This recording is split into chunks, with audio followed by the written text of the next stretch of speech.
तो अपन ने कल पढ़ लिया था इंट्रोडक्शन। अभी पहले तो किसी को कुछ पूछना है क्या? लाओ, कुछ पूछना है? कुछ भी नहीं पूछना है? चलो अब मेरे को ये बताओ कि ये अपन ने मिक्सचर से 2.1 जो हेडिंग है उससे पहले का पढ़ लिया था, उसमें कोई दिक्कत? Yes no? चलो अब आगे बात करते हैं। तो मैंने कल तुमको बता दिया था कि प्योर किसे कहेंगे, इम्प्योर किसे कहेंगे, ये सब अपन देख चुके थे। अब आगे अपन बात कर रहे हैं कि मिक्सचर किसको कहते हैं। तो अपन ने बात करी थी कि जो दो या दो से अधिक प्योर चीज़ों से मिलके बनेगा उसको क्या बोलेंगे? और मिक्सचर में जो अलग अलग चीज़ें हैं, जैसे कि अगर अपन बात करें किसकी, शुगर की और वाटर की, तो क्या शुगर एक अलग चीज़ है, वाटर एक अलग चीज़ है? क्या वो दोनों आपस में एक दूसरे से कनेक्टेड हैं कि नहीं है? कनेक्टेड नहीं है। समझ में आई? तो अपन ने बात करी थी कि क्योंकि वो कनेक्टेड नहीं है तो उनको फिजिकल प्रोसेस से अलग किया जा सकता है। तो अब हम यहाँ पे देखेंगे कि मिक्सचर किसे कह रहे हैं। तुम देख लो इसको पढ़ के फटाफट से, कोई दिक्कत हो तो बताओ। बोल रहा है mixture are constituted by more than one kind of pure form of matter known as substance. तो जो मिक्सचर जिन जिन चीज़ों से बना है, मिक्सचर जिन जिन चीज़ों से बना है उन चीज़ों को क्या बोला जा रहा है? सब्सटेंस बोला जा रहा है। और अगर हमने किसी चीज़ को सब्सटेंस बोल दिया है, किसी चीज़ को सब्सटेंस बोल दिया है, तो सब्सटेंस अपने आप में प्योर होना चाहिए कि इम्प्योर होना चाहिए? प्योर होना चाहिए। तो हम बोल रहे हैं कि मिक्सचर किससे बना है? सब्सटेंस से, और सब्सटेंस क्या है? प्योर है। तो तुम देखो पहली लाइन में क्या लिखा है, और सब्सटेंस किसे कह रहा है, तुमको समझ में आ रहा है क्या?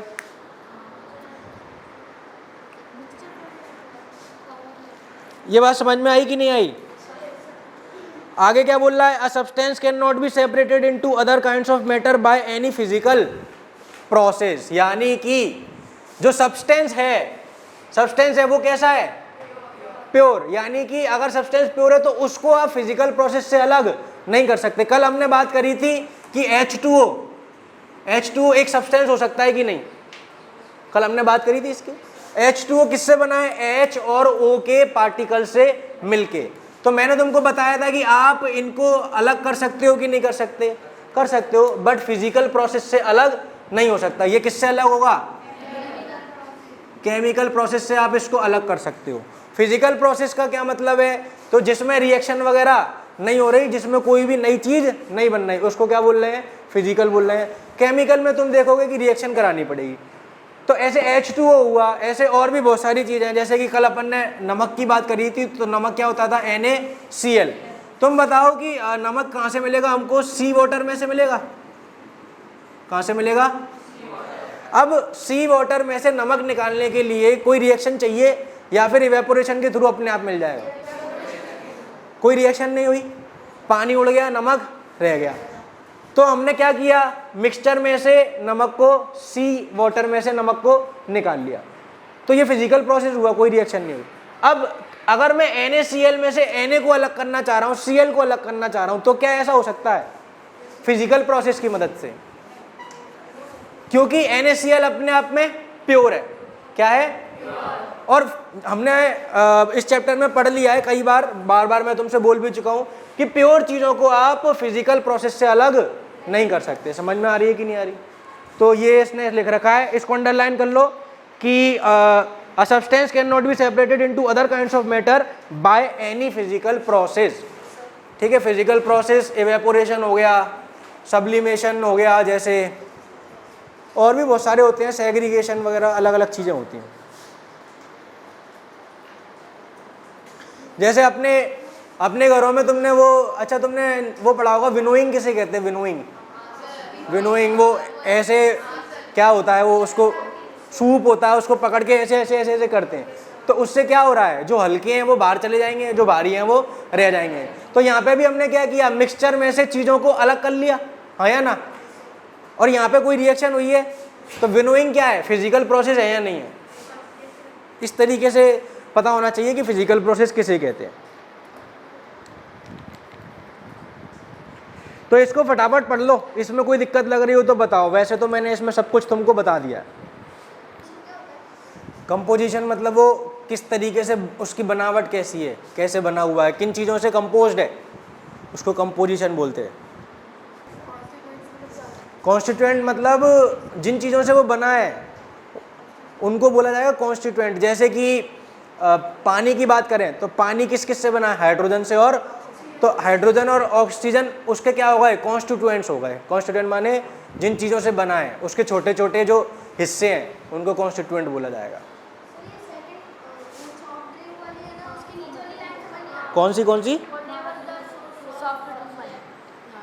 हाँ, अब वॉट एवर द, मतलब कि ये बोल रहा है कि जैसे कि अगर अपन बात करें ग्रेफाइट की, कल मैंने तुमको बात करी थी, तो ग्रेफाइट किससे बना था, कार्बन से बना था। अब ये बताओ कि कार्बन का पार्टिकल तुम पेंसिल में से ले लो या फिर कार्बन का पार्टिकल, अच्छा कार्बन डायमंड के अंदर भी क्या पाया जाता है, अब कार्बन का पार्टिकल तुमने एक बार तो ग्रेफाइट में से ले लिया और एक बार डायमंड में से ले लिया, तो क्या पार्टिकल्स में कुछ अंतर मिलेगा या फिर सेम ही होंगे? क्योंकि कार्बन के अंदर भी क्योंकि डायमंड के अंदर भी कार्बन है और ग्रेफाइट के अंदर भी। अब कार्बन का ही पार्टिकल अलग अलग थोड़ी ना होगा, कार्बन का पार्टिकल तो कार्बन का ही रहेगा। तो वो बोल रहा है कि सोर्स मतलब जहां से आप उसको ले रहे हो। तो एक बार तो हमारा सोर्स क्या था, ग्रेफाइट था, और एक बार हमारा सोर्स क्या था, डायमंड था। दोनों से हमको क्या मिला, कार्बन मिला, और वो कार्बन कैसा मिलेगा, बिल्कुल डिक्टो, सेम बिल्कुल। तो बोल रहा है कि whatever the source of substance में be it will always have the same characteristic properties. अगर पार्टिकल सेम है तो उसकी जो प्रॉपर्टीज होंगी वो भी कैसी होंगी, यही वाली बात कर रहा है। समझ में आ रहा है कि नहीं आ रहा? अब मेरी बात सुनो, टाइप्स ऑफ मिक्सचर का अपन पढ़ चुके हैं, एक होता है होमोजीनियस और एक होता है। होमोजीनियस में हमने क्या देखा था कि वो पूरा एक दूसरे में घुल जाएंगे, और हेट्रोजीनियस में क्या देखा था कि वो घुलेंगे नहीं। समझ में आई कि नहीं आई? तो अब हम देखते हैं कि होमोजीनियस की क्या खासियत होती है, होमोजीनियस की प्रॉपर्टीज क्या होंगी, जिससे कि हम पता कर सकें कि कौन होमोजीनियस है और कौन नहीं है।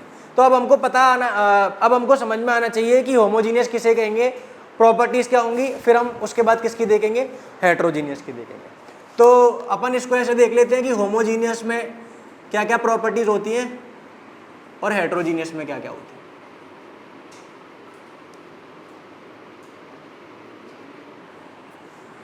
एक बात बताओ कि सबसे पहले तो एग्जाम्पल की बात कर लेते हैं। तो यहाँ पे अपन किसका ले सकते हैं, सॉल्ट प्लस वाटर या शुगर प्लस वाटर, एक ही बात है।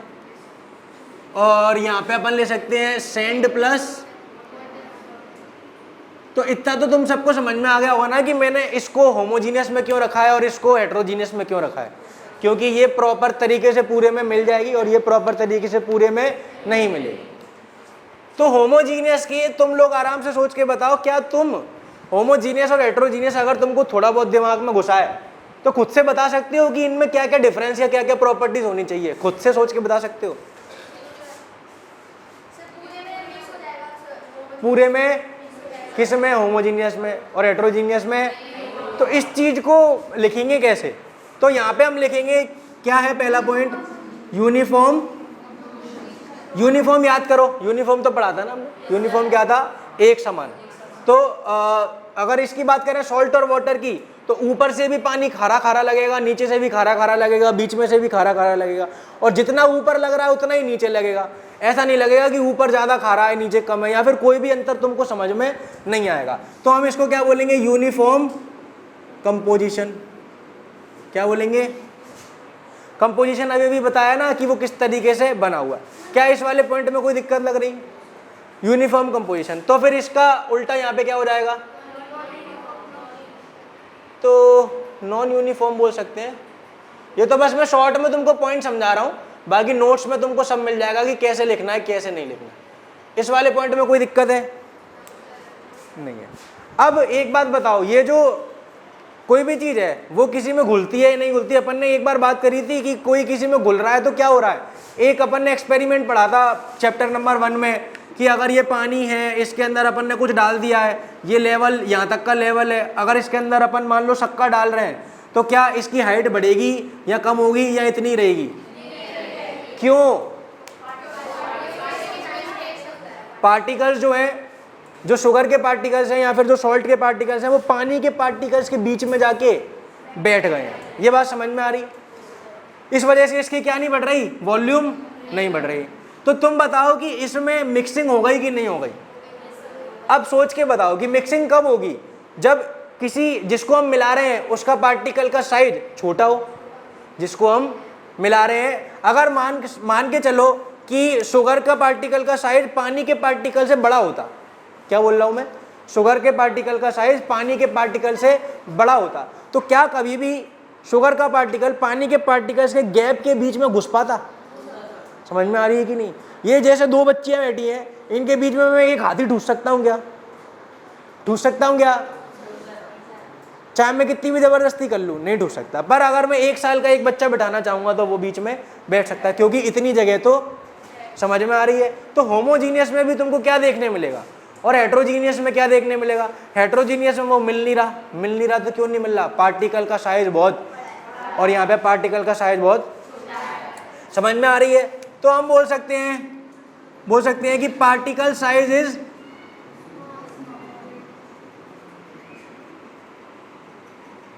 और यहां पे हम बोल सकते हैं लार्ज। अब किससे लार्ज और किससे स्मॉल और किससे लार्ज, तो अभी हम थोड़ी देर से पढ़ने वाले हैं सॉल्यूट और सॉल्वेंट। तो सॉल्यूट और सॉल्वेंट क्या होता है मैं अभी बता देता हूं, जिससे समझ में आ जाएगा, बाकी जब आएगा तब पढ़ ही लेंगे। सॉल्यूट जिसको मिला रहे हैं और सॉल्वेंट जिसमें मिला रहे हैं। क्या बोला मैंने?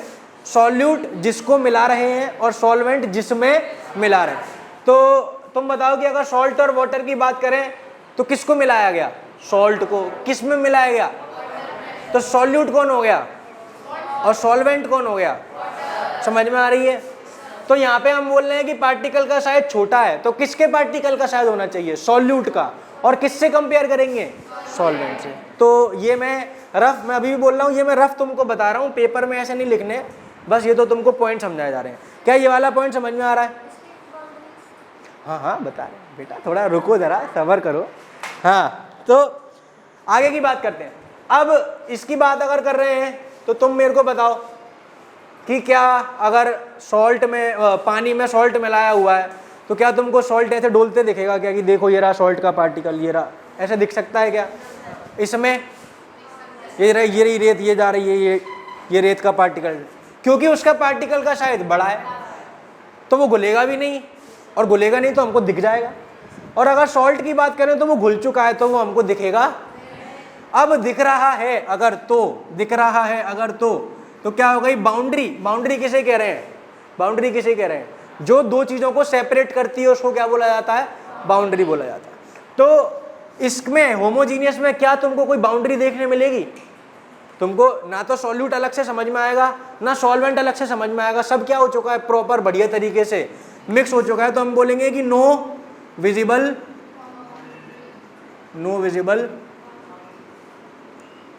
बाउंड्रीज। और इसमें हम क्या बोलेंगे? हाँ, डिस्टिंक्ट बाउंड्री बोल सकते हैं, विजिबल बाउंड्री बोल सकते हैं, डिस्टिंक्ट। क्या इस वाले पॉइंट में कोई दिक्कत है? क्या इस वाले पॉइंट में कोई दिक्कत है? नहीं। अब एक और बात, क्या हो गया? दिक्कत है तो पेन से क्या करना चाह रहा है? झंडा ऊंचा रहे हमारा। अब मेरे को एक बात बताओ, विजिबल बाउंड्री। अब एक बात बताओ, जैसे कि तुम सब लोग ने चाय पी है, किस किस ने चाय पी है? अब चाय अपने आप में क्या है? एक मिक्सचर है कि नहीं है? अब तुम सोचो, चाय के अंदर होमोजीनियस मिक्सचर भी मिलता है हमको और हेट्रोजीनियस भी मिलता है। कैसे मिलता है सोच के देखो। चाय में अगर शक्कर डली है तो वो शक्कर कैसी है? होमोजीनियस के फॉर्म में मिलेगी, और पत्ती डली है तो वो कैसे मिलेगी? हेट्रोजीनियस। अब तुम सोचो कि जब हम चाय को छानते हैं, छानने को इंग्लिश में क्या बोलते हैं? फिल्ट्रेशन बोलते हैं, ठीक है। जब हम चाय को छान रहे हैं तो क्या पत्ती अलग हो जाती है? और शक्कर किसके घर पे हो रही है? किसके घर पे हो रही है? चाय में से पत्ती अलग हो रही है क्योंकि वो हेट्रोजीनियस है, और शक्कर अलग नहीं हो रही क्योंकि वो। अब मेरे को ये बताओ कि ऐसा सिर्फ चाय के केस में हो रहा है या फिर हर जगह होगा? जो होमोजीनियस है, तुम सोच के देखो, जो होमोजीनियस है उसमें पार्टिकल का साइज, सॉल्वेंट का जो पार्टिकल है उसका साइज इतना छोटा है कि छन्नी के छेद में से तो वो हमेशा ही निकलेगा, हाँ या ना? तो फिर उसको अलग कैसे कर पाओगे? समझ में आई? तो इसमें हम क्या बोलेंगे? Can not be separated by filtration. और इसमें क्या बोलेंगे? ये सेपरेट हो सकता है। क्या ये 4 पॉइंट में अभी तक बोलो कोई ऐसा पॉइंट है जो दिक्कत दे रहा? आराम से देख लो क्योंकि ये इंपॉर्टेंट है। समझ में आ रहा तुमको?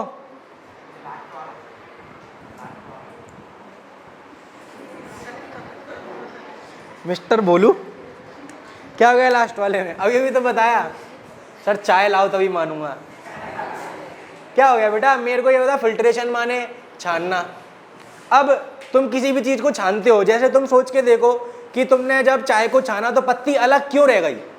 पत्ती अलग क्यों रह गई ये बताओ। जैसे कि छन्नी है, अगर उसको तुम देखोगे तो उसमें इस तरीके से तुमको उस तरीके से जाला देखने मिलेगा कि नहीं मिलेगा? अब जो छानने, किसी भी चीज को हम जब छानते हैं तो उसमें क्या होता है, चाय तो इस जाले में से निकल जाएगी और पत्ती का पार्टिकल, जो चाय पत्ती का पार्टिकल है वो बड़ा है तो वो इस जाले में फंस जाएगा, तो इस तरीके से वो अलग हो गई। समझ में आ रही है कि नहीं?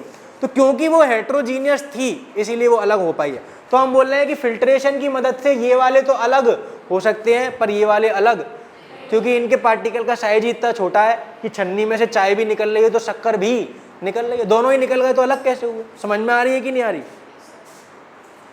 आगे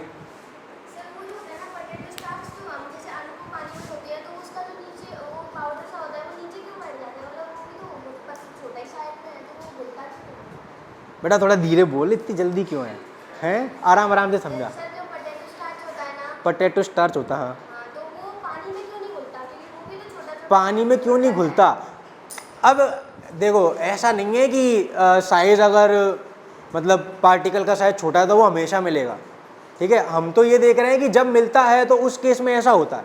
अब सॉल्यूशन मतलब अभी अपन पढ़ेंगे सॉल्यूशन, कोलॉइड और सस्पेंशन, तो उसमें तुम देखोगे कि साइज ऑफ पार्टिकल किस तरीके से कम ज़्यादा होने से क्या क्या होता है। बट ऐसा नहीं है कि पार्टिकल का साइज छोटा है तो वो मिलेगा ही, फिर वो और चीज़ों पे भी डिपेंड करता है, ठीक है।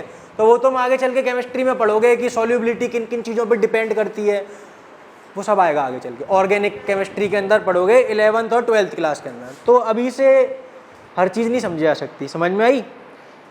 तो इसलिए अब क्या बताएं। हाँ आगे बढ़ते हैं। अच्छा और कुछ प्रॉपर्टी बच रही है क्या? अच्छा एक और पॉइंट आएगा, वो मैं इसी में बता देता हूँ।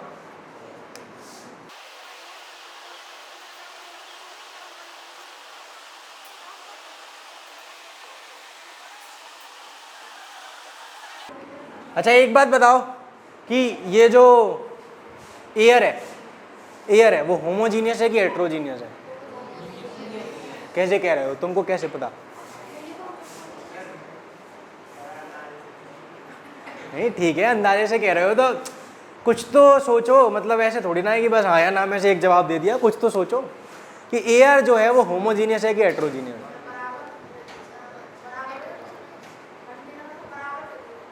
कंटेनर? कौन सा कंटेनर? डाल, अबे ये क्या डली हुई है सब जगह? तो एयर ही एयर है, कहाँ पे डली हुई है? एयर होमोजीनियस है कि हेट्रोजीनियस है? कौन बोला हेट्रोजीनियस? मैंने अपना जवाब बदल लिया। एयर होमोजीनियस है। ऐसा थोड़ी ना होता है कि घर पे सांस अच्छे से आ रही थी, स्कूल में आते ही सांस लेना बंद हो गई। अगर एयर हेट्रोजीनियस होती तो क्या ऑक्सीजन की मात्रा घर पे और यहाँ पे बराबर होती कि अलग अलग? अलग अलग होती। तो कोई जगह सांस अच्छे से आ रही होती, कोई जगह सांस अच्छे से। समझ में आई? तो एयर क्या है? होमोजीनियस है। और होमोजीनियस है इसका मतलब एयर के अंदर जितनी भी गैसेस हैं, एयर के अंदर कौन कौन सी गैसेस होती हैं? कई सारी होती हैं। कार्बन डाइऑक्साइड होती है, हाइड्रोजन होती है, नाइट्रोजन होती है, ठीक है, कई सारी गैसेस होती हैं, SO2, SO2 बहुत सारी। तो वो सब हमेशा हमको किस में मिलेंगी? सेम प्रोपोर्शन में मिलेंगी, सेम मात्रा में मिलेंगी। तुमको पता होगा, तुमने पढ़ा होगा कि नाइट्रोजन सबसे ज़्यादा होती है। कितनी होती है नाइट्रोजन? 71%। उसके बाद ऑक्सीजन कितनी होती है? 28%। और CO2 कितनी होती है? 0.5%। और फिर जो बाकी का बचा हुआ छोटा मोटा है उसमें बाकी सब गरीब लोग एडजस्ट कर लेते हैं। समझ में आ रही कि नहीं आई? अब अगला सुनो, scatter a beam of light. इसका क्या मतलब है? ये इस चैप्टर के हिसाब से ये पॉइंट एक बड़ा इंपॉर्टेंट है कि बीम ऑफ लाइट को स्कैटर करती है कि नहीं। अब सोच के देखो कि मान लो मैं एक लेजम से पानी की धार चला रहा हूँ, ठीक है, मान लो। अब इसको मान लेते हैं अपन, इससे लेजम मतलब इसमें से पानी आ रहा है और आगे की तरफ जा रहा है, तो तुम सोच के बताओ कि अगर इसके सामने अपन कुछ लाएंगे तो ये जो पानी आ रहा है इसके बहाव में अंतर आएगा कि नहीं आएगा, अगर हम कुछ लेके आए हैं तो। अब सोचो कि कितना अंतर आ रहा है, वो इसके साइज पे डिपेंड करेगा कि नहीं। अगर तुम इसके सामने एक पूरी कुर्सी ले आए, ये वाली मान लो, ये कुर्सी मैंने इसके सामने रख दी, तो पानी आगे जा ही नहीं पाएगा क्योंकि पूरा का पूरा ब्लॉक हो चुका है। समझ में आई कि नहीं आई? अब सोचो कि इतना बड़े से तो फिर ब्लॉक ही हो गया। समझ में आई? अब आगे सोचो कि अगर हम इस जिसको ला रहे हैं, इसको लाए हैं, इसका साइज अगर छोटा ले लिया, कैसा ले लिया, छोटा ले लिया, तो तुम एक बार सोच के बताओ कि पानी के पार्टिकल जा रहा है और ये बहुत छोटा है, कैसा है, बहुत छोटा, तो क्या ये पानी के बहाव को बदल पाएगा? अगर ये बहुत छोटा है तो क्या ये पानी के बहाव को बदल पाएगा? नहीं बदल पाएगा क्योंकि ये बहुत छोटा है। समझ में आई कि नहीं आई? तो उस समय क्या पानी का बहाव बदलेगा? नहीं। अब बदलने वाली चीज को हम क्या बोल रहे हैं यहाँ पे, स्कैटर। स्कैटर मतलब होता है फैलाना। स्कैटर मतलब क्या होता है? फैलाना होता है। तो तुम मेरे को बताओ कि जब बहुत छोटा पार्टिकल था तो क्या पानी फैला कि नहीं फैला? तो उसने फैलाया नहीं, तो पानी क्या हुआ, स्कैटर नहीं हुआ। पर अगर इसका साइज थोड़ा सा बढ़ा दिया तो क्या स्कैटर कर पाएगा? सोच के देखो, आराम से सोच के देखो। जैसे देखो, बहुत बड़ा था तो पूरा ही ब्लॉक कर दिया, बहुत छोटा था तो कुछ भी नहीं कर पाया। अगर थोड़ा सा बीच का लिया तो क्या ये स्कैटर कर पाएगा? बिल्कुल कर पाएगा। सेम चीज हम किस में देखने वाले हैं? ये तो पानी की बात थी, सेम चीज किस में देखेंगे? बीम ऑफ लाइट में। अब तुम सोचो कि बीम ऑफ लाइट जो है वो भी तो फ्लो हो रही है, लाइट भी तो एक जगह से दूसरी जगह जा रही है। अब सोच के देखो, एयर के अंदर तुम बताओ होमोजीनियस पार्टिकल्स हैं कि नहीं है? मतलब एयर एक होमोजीनियस मिक्सचर है, और होमोजीनियस की अभी हमने बात करी थी कि पार्टिकल का साइज बहुत छोटा होता है। इतना छोटा होता है कि वो लाइट जो बह रही है उसके अंदर, लाइट जो चल रही है उसको स्कैटर नहीं कर पाता। तुम ही बताओ, जैसे कि जो लाइट अगर हमारे पास एयर है और उसमें एयर में मान लो पॉल्यूशन नहीं है, एयर अच्छी है, साफ एयर है, तो तुम बताओ कि तुम अगर टॉर्च जलाओगे तो क्या तुमको टॉर्च का पाथ दिखेगा कि नहीं दिखेगा? नहीं दिखता बेटा। मैंने क्या बोला, एयर जो है वो साफ होनी चाहिए, उसमें पॉल्यूशन नहीं होना चाहिए। पॉल्यूशन अगर होता है तब दिखता है।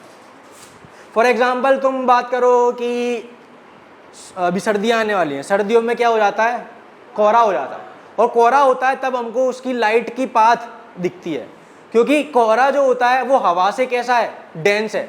कैसा है? डेंस है, यानी कि पार्टिकल का साइज अच्छा खासा है, ठीक ठाक। अभी हम पढ़ेंगे इस चीज़ को, डिटेल में पढ़ेंगे। इसको टिंडल इफेक्ट बोला जाता है, और इसमें तुम देखो कि पार्टिकल के साइज की बात हो रही है।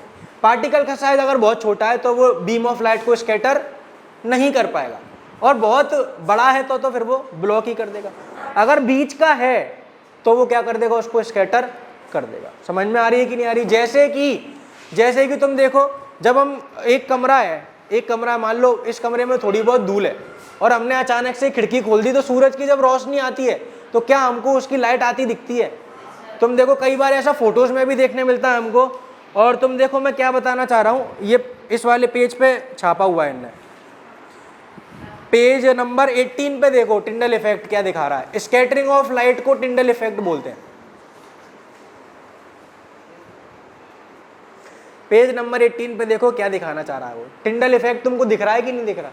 लाइट का पाथ अगर दिख रहा है इसका मतलब लाइट को स्कैटर कर दिया गया है, और लाइट का पाथ नहीं दिख रहा है इसका मतलब लाइट बिना स्कैटर हुए गई है।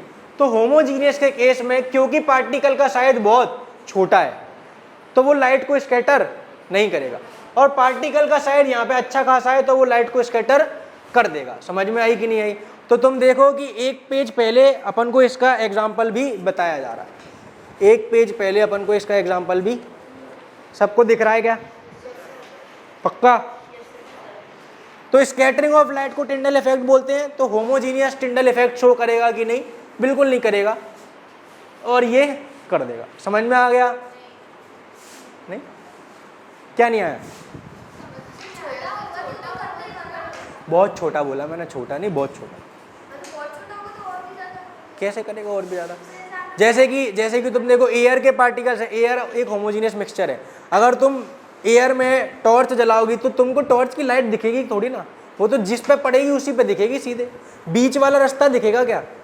नहीं दिखेगा। तो क्यों नहीं दिख रहा? क्योंकि एयर ने लाइट को स्कैटर नहीं किया है। और जैसे कि इस वाले की बात कर रहे हैं, जिनके पार्टिकल का साइज थोड़ा सा बड़ा होता है उसमें हमको स्कैटरिंग दिखेगी। अगर हम इसकी बात करें सॉल्ट, सैंड और वाटर की, उसमें दिखती है। मैं तुमको वीडियो भेज दूंगा तो तुम उसमें देख लेना। मैं टिंडल इफेक्ट का वीडियो भेज दूंगा, टिंडल इफेक्ट का वीडियो देखोगे तो तुमको समझ में आ जाएगा कि मैं किस बारे में बात कर रहा हूँ। ठीक है, बस अभी के लिए इतना समझना है। समझने का वैसे तो समझ में आ ही रहा हो कि बहुत छोटा है तो वो उसको स्कैटर नहीं कर पाएगा। समझ में आ गई? आगे बढ़े। हाँ, तो अब हम क्या देख रहे हैं कि मिक्सचर क्या है, होमोजीनियस और हेट्रोजीनियस। अब इसके अलावा आगे बात करते हैं तो पार्टिकल के साइज के बेसिस पे अगर बात करें तो होमोजीनियस, हेट्रोजीनियस तो हो गया। अब आगे 3 तरीके की चीज़ें और आ रही हैं, सॉल्यूशन, कोलॉइड और सस्पेंशन। तो सॉल्यूशन क्या होता है वो देख लेते हैं, सस्पेंशन क्या होता है वो देख लेते हैं, और फिर क्या देख लेंगे अपन, कोलॉइड कैसे कहते हैं। तो वीडियो कैसा लगा आप कमेंट करके ज़रूर बताना। अगर आपको वीडियो से कुछ सीखने मिला है और आपको वीडियो पसंद आया है तो आप वीडियो को लाइक कर दीजिए और इसी तरीके के वीडियोस देखने के लिए चैनल को सब्सक्राइब कर दीजिए। अगर आप कुछ बात करना चाहते हैं या फिर आपके कोई डाउट है तो आप मुझे इंस्टाग्राम पर फॉलो कर सकते हैं, लिंक डिस्क्रिप्शन में आ रही होगी। तो आज के वीडियो के लिए इतना ही। अब हम मिलेंगे अगले वीडियो में, जब तक के लिए बाय बाय।